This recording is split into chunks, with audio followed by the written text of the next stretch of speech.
So, you dove into the world of shrimp keeping, dreaming of a tiny, tranquil aquatic paradise. But instead, you're wrestling with cloudy water, staring at test strips like they're ancient runes, and you've probably had a heart stopping moment during water change, terrified that you're doing it all wrong.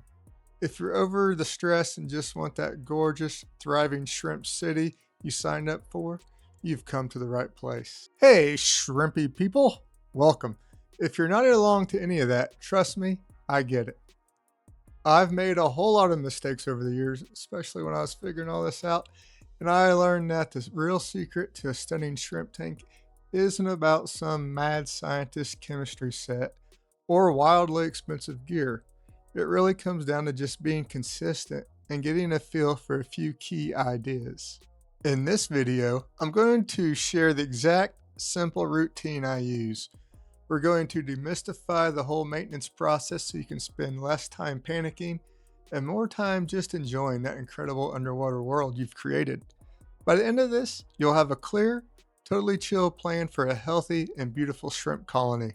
Now, before we even grab a single bucket, let's talk about the golden rule of shrimp keeping, and that is stability. Your aquarium isn't just a pretty glass box. It's a living, breathing, miniature ecosystem. The gravel, the filter, every single plant leaf is basically a bustling metropolis for billions of good bacteria. Your tank's unpaid janitorial staff, if you will. They're working 24/7 to break down waste and keep things safe for your shrimp. So, the goal of maintenance isn't to scrub your tank sterile. It's to gently support this ecosystem by tidying up the excess gunk and refreshing some of the essential minerals, all in a way that's gradual and totally predictable. A stable tank is a happy tank.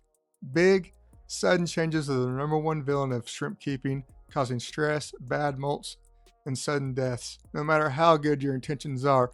In fact, personally, I kind of cringe a little bit every time I have to do something more than just suck some water out and put some back in.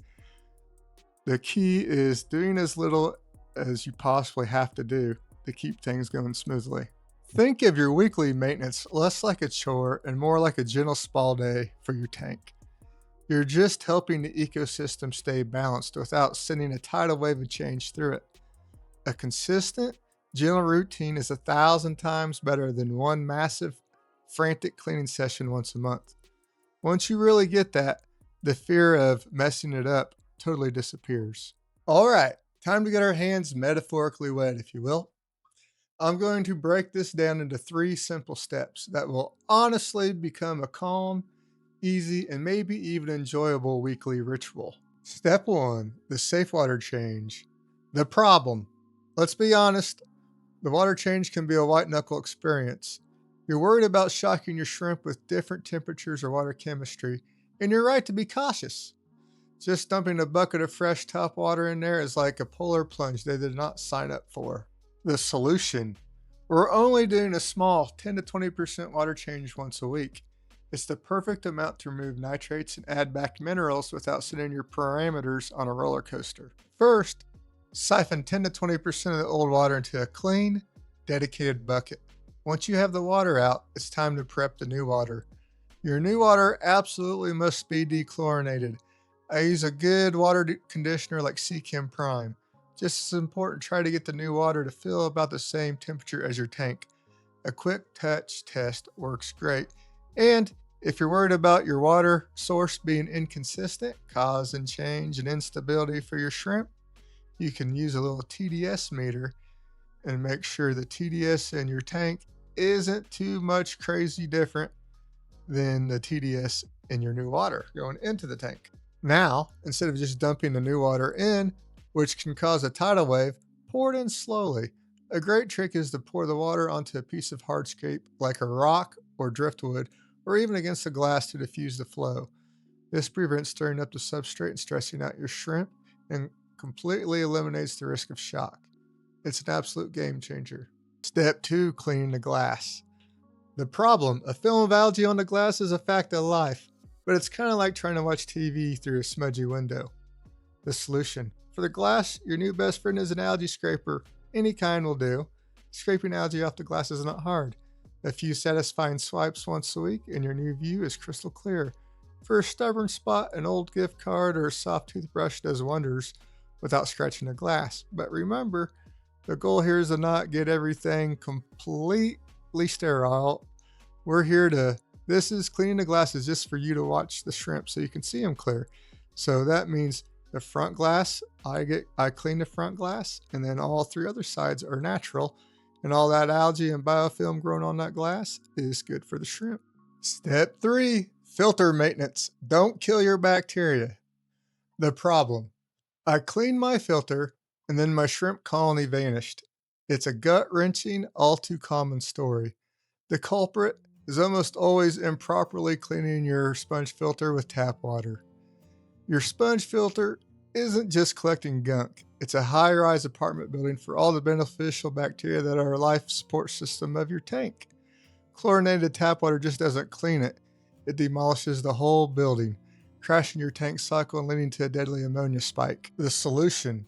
You should never clean your filter media under a running tap. Now, there's some debate to this topic. It depends, honestly, how much chloramine or chlorine you have in your tap, so this may not always be a problem for everyone.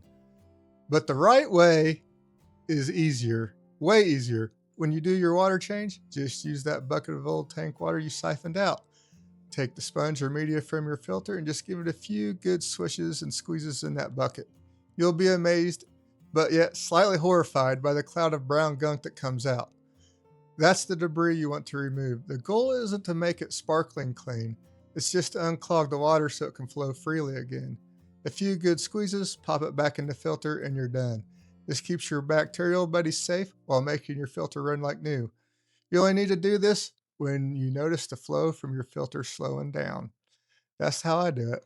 By the way, if you're finding this guide helpful and are feeling the shrimp keeping stress melt away, do me a solid and hit that like button. It seriously helps the channel and gets info to other hobbyists who need it. If you've had shrimp doing good, going great for like 5-6 months, then all of a sudden they start having problems, this one is probably for you because this happens a lot. The problem. Okay, so you're doing everything right. Your water changes are like clockwork. You're treating your filter bacteria like royalty, but over time, your shrimp colony just seems blah. Maybe breeding has slowed down or you're seeing more failed molts. You might be the victim of a little villain called TDS creep. TDS stands for total dissolved solids. It's just a measurement of all the minerals and stuff dissolved in your water. Here's the trap. As water evaporates from your tank, only the pure H2O leaves. All those solids stay behind. A common mistake is you just top off your tank with tap water. But since your tap water also has minerals, every time you top off, you're making the tank a little more concentrated with minerals. Over weeks and months, this TDS creep can make the water too hard, which makes it incredibly difficult for your shrimp to molt successfully. The fix is brilliantly simple, and it's something we've already talked about. Regular weekly water changes. That 10 to 20% water change doesn't just top off the water level, it physically removes a portion of those buildup solids and replaces them with fresh, clean water. This hits the reset button on your TDS levels every single week, keeping them in a stable, healthy zone. If you have a TDS meter, you can see this in action. The number will be highest right before water change and lowest right after. That's the healthy, predictable rhythm that your shrimp absolutely love. And if you're busy and you can't get to water changes for a while, don't top off. If your water evaporates down a little bit and it gets low, don't top off with tap water. If you don't have an RODI unit, get you some distilled water at the grocery store and top off with that. Or best yet, have RODI. And that's it. That is the blueprint for a low stress, high joy shrimp paradise. It really just boils down to a few things. First, embrace stability as your number one goal. You're a gardener of a tiny ecosystem, not a window washer. Second, get into simple weekly groove, a gentle 10 to 20% water change, pouring the new water in slowly. Third, keep the glass clean for a crystal clear view of your shrimp. Fourth, only, and I mean only, clean your filter media in old tank water. And finally, Defeat TDS creep by doing those regular water changes instead of just topping off. That's the core of it. This hobby isn't about being scared or obsessively testing things. It's about finding a calm, consistent routine that works with nature, not against it. We've all made mistakes, so don't be afraid to learn as you go.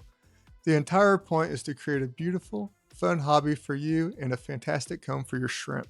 If you have your own genius maintenance tips that you swear by, or if you have a question I didn't cover, please drop it in the comments below.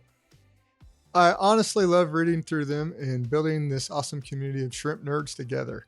And of course, if you want more guides to make your life easier, be sure to subscribe and ring that notification bell so you don't miss the next video.